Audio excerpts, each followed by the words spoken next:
En el capítulo de hoy conocerás el único evangelio cuya autoría se atribuye a una mujer, en este caso a María Magdalena. El evangelio está incompleto, faltan las páginas 1 a 6 y 11 a 14 del manuscrito más completo disponible, probablemente compuesto en el siglo II.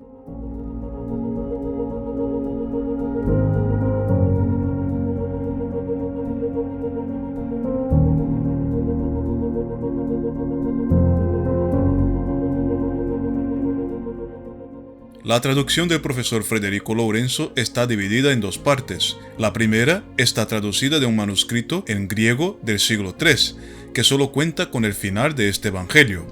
Y la segunda es la traducción del manuscrito copto, el más completo mencionado anteriormente, que data del siglo V.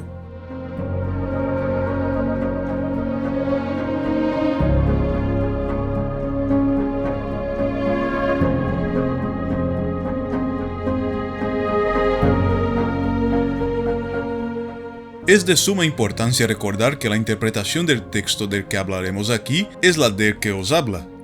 Una interpretación hecha con sinceridad y humildad, planteando solo posibilidades de lectura de este texto gnóstico.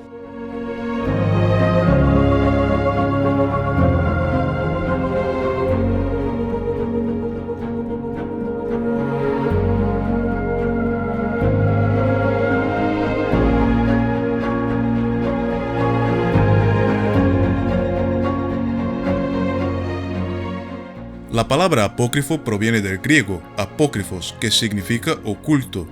En la literatura, el término se usa comúnmente para designar aquellos libros que se mantuvieron en clandestinidad y en bibliología se utiliza para identificar las obras religiosas de la iglesia primitiva que carecen de autoridad canónica, es decir, que no se leía en el culto público porque no se consideraba palabra de Dios dada a los hombres.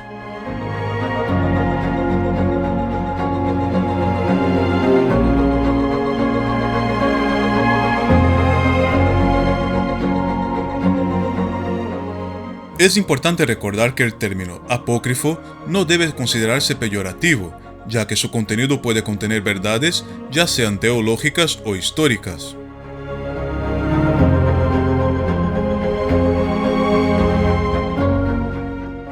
Los evangelios apócrifos son textos escritos en diferentes épocas, muchos de ellos pertenecientes a la iglesia primitiva y otros ya medievales.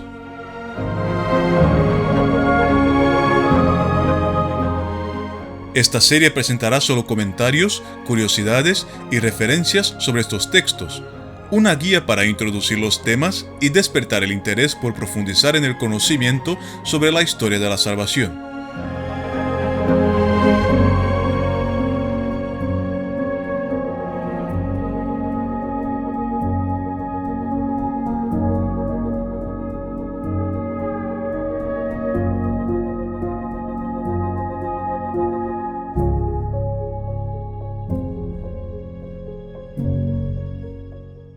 Los textos íntegros pueden encontrarse en Internet de forma gratuita y, para la serie, se ha leído la traducción del profesor Federico Lourenço de la Universidad de Coimbra publicada en 2022.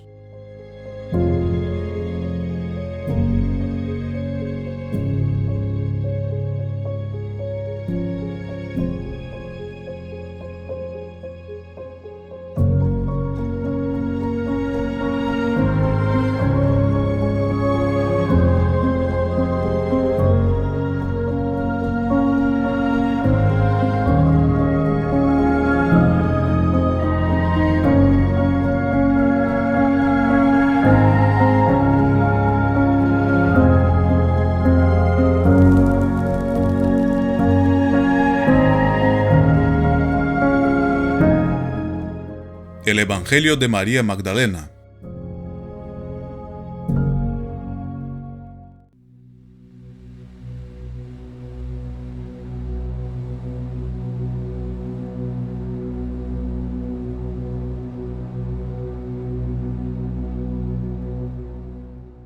Este evangelio comienza en la página 7 con Jesús, aquí llamado Salvador, respondiendo a una pregunta sobre la destrucción de la materia. El Salvador dice que todas las naturalezas, todas las formas de criaturas existen en sí y con ellas mismas, y por lo tanto nunca se disolverán en sus raíces, porque la única parte de la naturaleza que se disuelve es la materia, cuyas raíces éstas sí serán disueltas.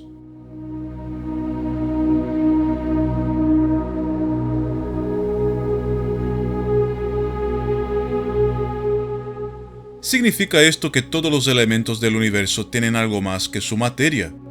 Como todos los textos gnósticos, cada frase deja una infinidad de posibles interpretaciones.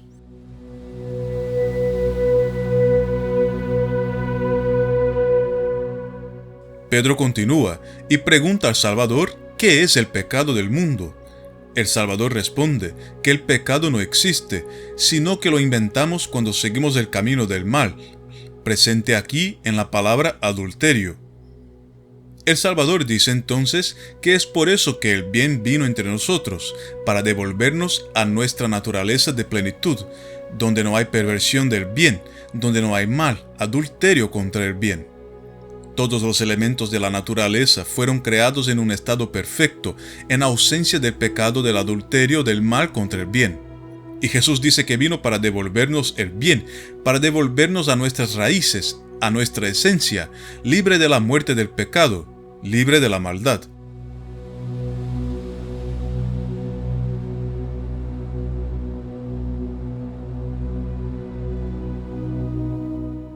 Jesús continúa diciendo que es por eso que enfermamos y morimos, porque amamos lo que nos engaña.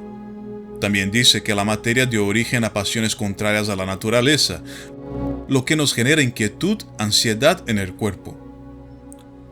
Concluye diciendo que debemos animarnos y, si no somos capaces, que nos animemos en presencia de las diferentes formas de la naturaleza.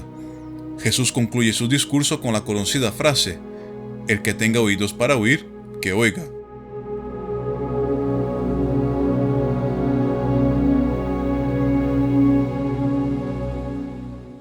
Muchos pueden interpretar estas pasiones provenientes de la materia mencionadas por Jesús como antinaturales, como las diversas actividades sexuales fuera de las reglas impuestas por las sociedades de todas las épocas. Sin embargo, Jesús no habla solo de una actividad humana u otra que haya sido pervertida por la codicia de la materia. Habla de manera generalizada, y efectivamente podemos encajar esta perversidad en todos los campos de actividad de la vida humana. Observa, por ejemplo, al rico que dialoga con Jesús en Mateo capítulo 19. Luego se le acercó un hombre y le preguntó: Maestro, ¿qué obras buenas debo hacer para conseguir la vida eterna? Jesús le dijo: ¿Cómo me preguntas acerca de lo que es bueno? Uno solo es el bueno. Si quieres entrar en la vida eterna, cumple los mandamientos. ¿Cuáles?, preguntó el hombre. Jesús le respondió: No matarás, no cometerás adulterio, no robarás, no darás falso testimonio, honrarás a tu padre y a tu madre, y amarás a tu prójimo como a ti mismo. El joven dijo: Todo esto lo he cumplido. ¿Qué me queda por hacer? Si quieres ser perfecto, le dijo Jesús, ve, vende todo lo que tienes y dalo a los pobres. Así tendrás un tesoro en el cielo. Después ven y sígueme. Al oír estas palabras, el joven se retiró entristecido porque poseía muchos bienes. Jesús dijo entonces a sus discípulos: Les aseguro que difícilmente un rico entrará en el reino de los cielos. Sí, les repito, es más fácil que un camello pase por el ojo de una aguja que un rico entre en el reino de los cielos. Observa que, aquí, el milagro ocurrido con el propio evangelista Mateo y con Zaqueo no se repite. En el caso de Mateo y Zaqueo, Cristo les presenta la posibilidad de salvación mediante el arrepentimiento y la redención de los pecados. Mateo y Zaqueo obtuvieron su riqueza mediante el robo y la corrupción, y al encontrarse con Cristo, encuentran el deseo de redención y actúan en consecuencia. En el caso de este joven rico, el milagro no se repite. Él ya es un hombre justo, y el evangelista autor detalla su honestidad. Sigue todos los mandamientos de la ley de Moisés, nunca ha robado ni sido corrupto. Sin embargo, al recibir la simple propuesta de dejar todo lo que posee para seguir el camino de Cristo, ni siquiera intenta entender qué significaría renunciar a sus riquezas materiales. Simplemente se entristece y se va. El joven honesto aún no estaba dispuesto a dejar que su señor, el dinero, fuera reemplazado en ese momento.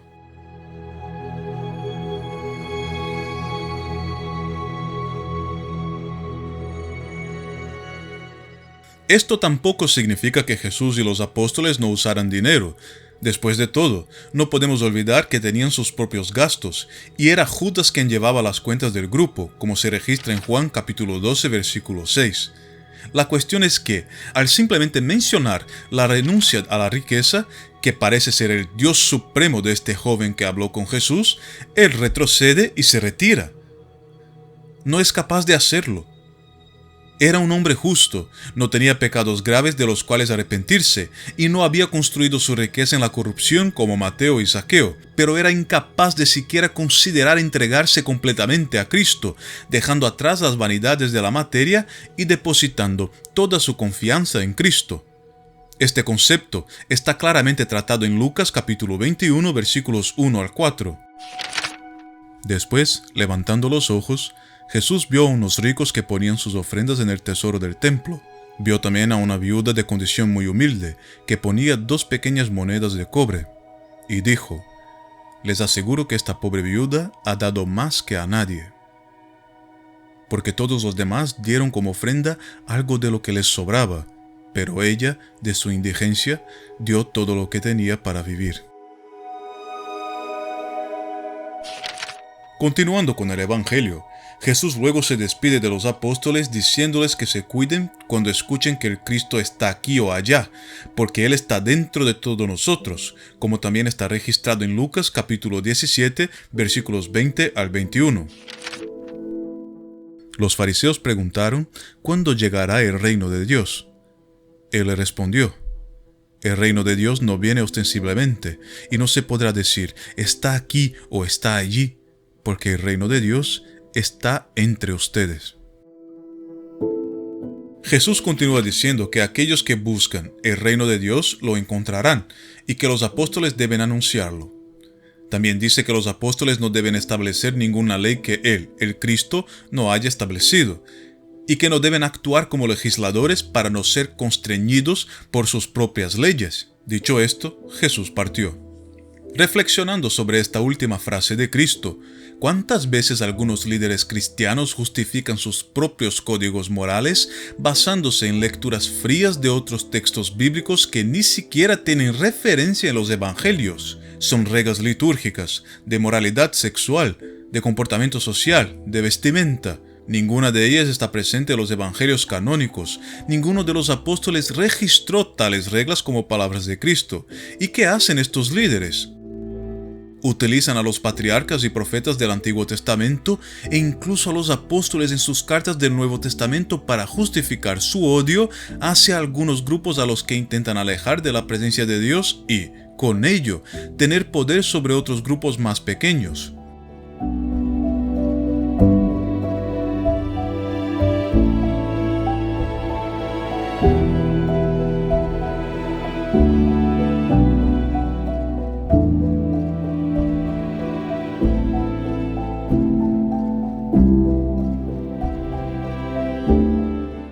Y este poder es terrenal. Hacen que este grupo más pequeño crea ser elegido, escogido por Dios, y alejan a otros seres humanos de la presencia de Dios. Y todo esto sin siquiera usar una palabra pronunciada por el Hijo del Hombre, sin usar las palabras de Cristo.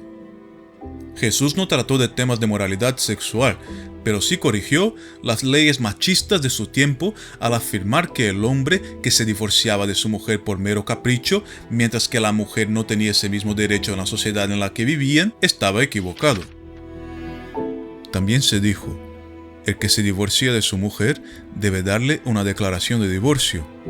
Pero yo les digo, el que se divorcia de su mujer, excepto en caso de unión ilegal, la expone a cometer adulterio, y el que se casa con una mujer abandonada por su marido comete adulterio.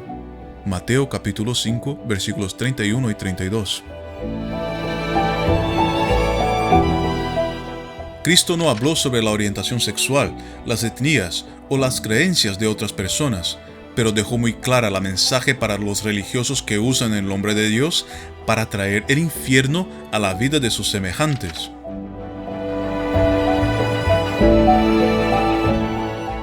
Ay de ustedes, escribas y fariseos hipócritas, que pagan el diezmo de la menta, del hinojo y del comino, y descuidan lo esencial de la ley, la justicia, la misericordia y la fidelidad.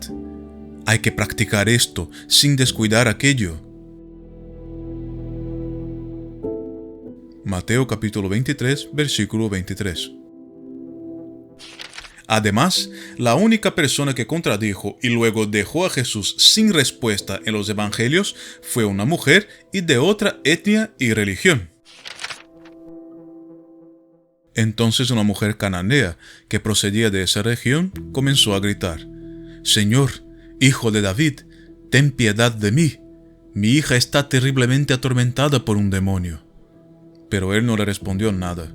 Sus discípulos se acercaron y le pidieron: «Señor, atiéndela, porque nos persigue con sus gritos». Jesús respondió: «Yo he sido enviado solamente a las ovejas perdidas del pueblo de Israel». Pero la mujer fue a postrarse ante él y le dijo: «Señor, socórreme». Jesús le dijo: «No está bien tomar el pan de los hijos para tirárselo a los cachorros». Ella respondió: «Y sin embargo, Señor, los cachorros comen las migas que caen de la mesa de sus dueños». Entonces Jesús le dijo: «Mujer, qué grande es tu fe, que se cumpla tu deseo». Y en ese momento su hija quedó curada. Mateo capítulo 15, versículos 21 al 28.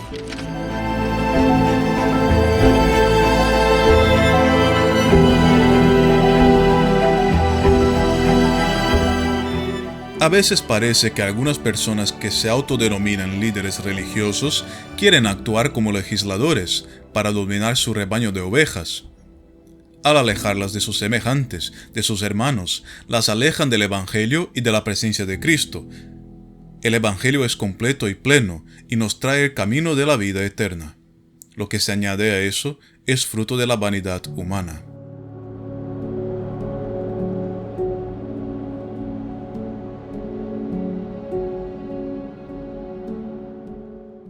Volviendo al Evangelio de María, cuando Jesús termina su discurso, él se va, y el Evangelio no dice a dónde. La impresión que queda aquí es que este Cristo que está hablando con los discípulos ya es el Cristo resucitado. Los apóstoles lloran y se preguntan cómo podrán salir a proclamar el reino del Hijo de la humanidad para el mundo si estos no perdonaron ni siquiera a Jesús mismo. María Magdalena entonces se levanta y les dice a los apóstoles que no deben temer, porque la gracia de Cristo estaría con ellos y los protegería, y que antes deberían alabar la grandeza de Cristo, porque éste los hizo humanos. El Evangelio dice que, al decir eso, María reorganizó la mente de los apóstoles, y ellos volvieron a discutir las palabras del Salvador.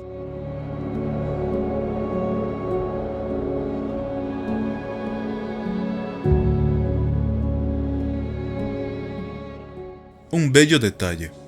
Observa cómo María les dice a los apóstoles que la grandeza de Cristo los hizo humanos.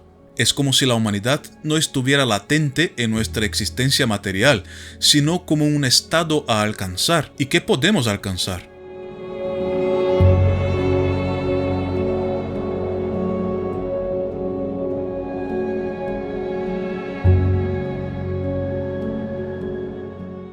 Entonces Pedro dice que, sabiendo que María fue la mujer a quien el Salvador más amó, que ella les diga cuáles fueron las palabras que él compartió solo con ella.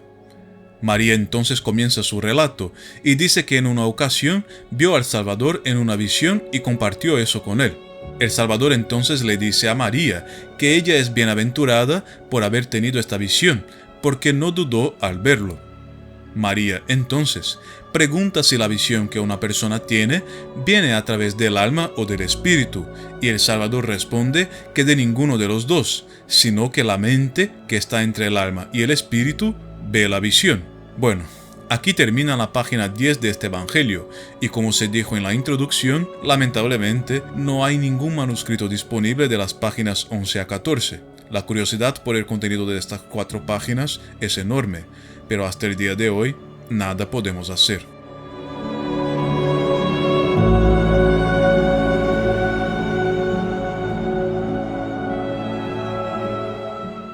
Ahora saltamos directamente a la página 15 del manuscrito, y aquí encontramos lo que sería la secuencia de un diálogo entre el deseo y el alma. El deseo le dice al alma que no la vio bajar, pero que ahora la ve subir e indaga porque miente, ya que le pertenece. El alma responde que ella pasó, pero el deseo no la vio, porque el deseo la ve como una simple vestimenta, que el deseo no la conoce en profundidad. El alma entonces se va con mucha alegría hacia lo que aquí se llama tercer poder, la ignorancia. La ignorancia cuestiona al alma sobre a dónde va, y completa diciendo que el alma está atrapada en la maldad y que no debe juzgar. El alma cuestiona, ¿por qué me juzgas cuando no juzgué? Y continúa diciendo que estaba atrapada, aunque nunca había atrapado, que no fue reconocida, aunque reconoció todo.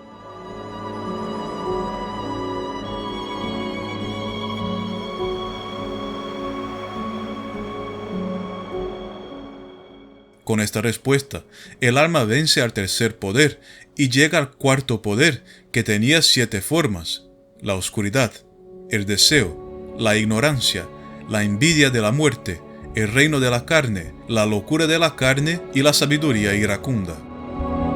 Estas serían las 7 formas del cuarto poder, la ira, que pregunta al alma de dónde viene y hacia dónde va.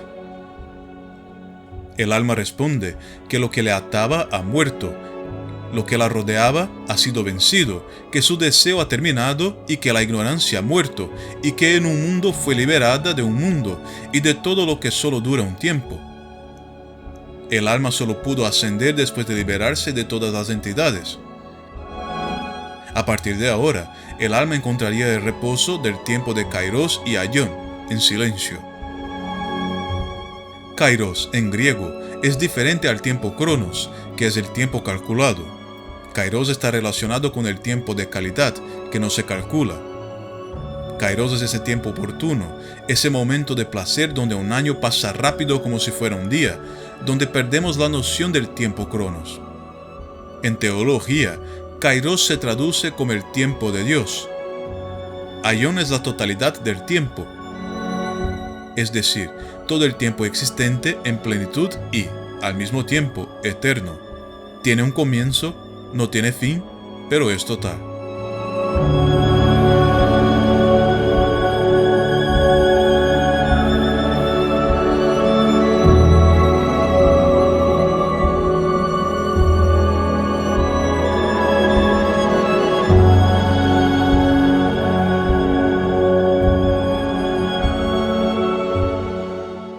El Evangelio continúa y dice que María, al terminar de decir estas palabras, se calla, porque esto es lo que el Salvador le dijo. Es decir, aunque sabemos que la mayor parte de este discurso se ha perdido en las páginas 11 a 14, sabemos que aquí María está reproduciendo palabras que le fueron dichas por el propio Cristo, o Salvador, como se le llama aquí.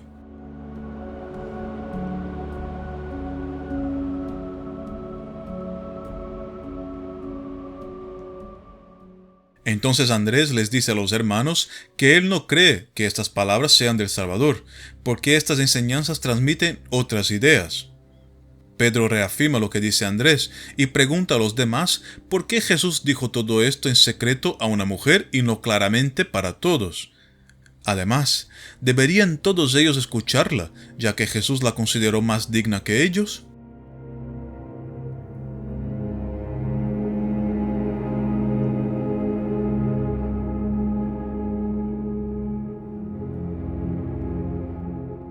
María entonces, llorando, pregunta a Pedro si piensa que ella está inventando y mintiendo sobre el Salvador. Leví habla en defensa de María y diciendo que Pedro se exalta con facilidad, afirma que él discute con María como si fuera su adversario. Leví añade que si el Salvador hizo a María digna de difundir el Evangelio, ¿quién es Pedro para rechazarla? El Salvador la conoció bien y por eso la amó más que a ellos. En lugar de oponerse a ella, deberían avergonzarse, ser seres humanos y predicar lo que el Salvador dijo, sin querer ser legisladores e inventar leyes más allá de lo que dijo el Salvador.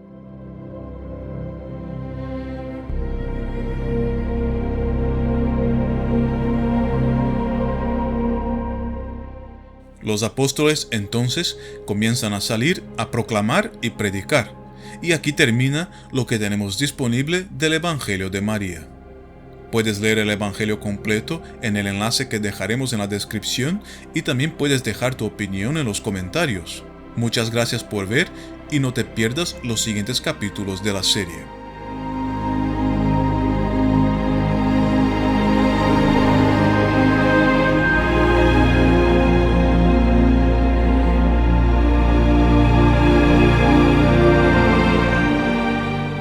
Este documental no tiene ninguna intención de polemizar sobre el tema, porque no hay motivo para hacerlo.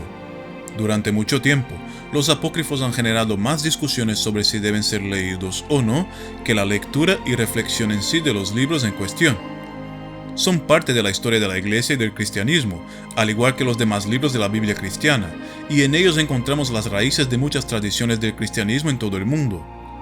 También es interesante recordar que la Biblia cristiana difiere entre las muchas denominaciones cristianas, porque hay diferencias entre la Biblia ortodoxa, la católica y la protestante en la cantidad de libros que están en cada canon. Para comprender y reflexionar sobre los apócrifos, hay que hacer el mismo ejercicio que se hace para estudiar la Biblia y cualquier otro escrito histórico. Entender la época, el lugar, la cultura, el idioma, en resumen, el contexto histórico. Hay cosas que eran comunes hace 100 años y que hoy serían inaceptables, por lo que es posible suponer que al hablar de cosas que fueron escritas hace 2000 años, el impacto sería aún más fuerte, lo que no es exclusivo de la Biblia o de la religión, sino de la historia.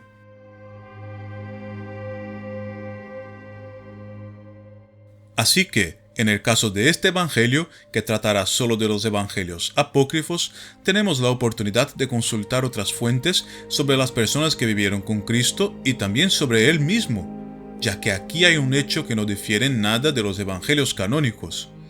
Todo lo que se escribió sobre Cristo fue escrito por personas que estaban a su alrededor y por las comunidades fundadas por estas y otras personas. Jesús mismo no dejó nada escrito.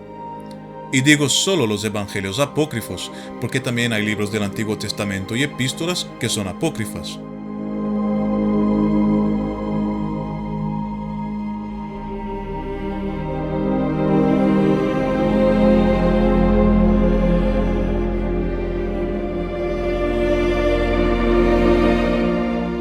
La curiosidad sobre los hechos de la vida de Cristo y sobre los orígenes de la religión y de las tradiciones del cristianismo está presente en los grupos más diversos de nuestra sociedad. La serie se realizó con la intención de satisfacer un poco del interminable interés por este que es, sin duda, el mayor personaje histórico de la humanidad.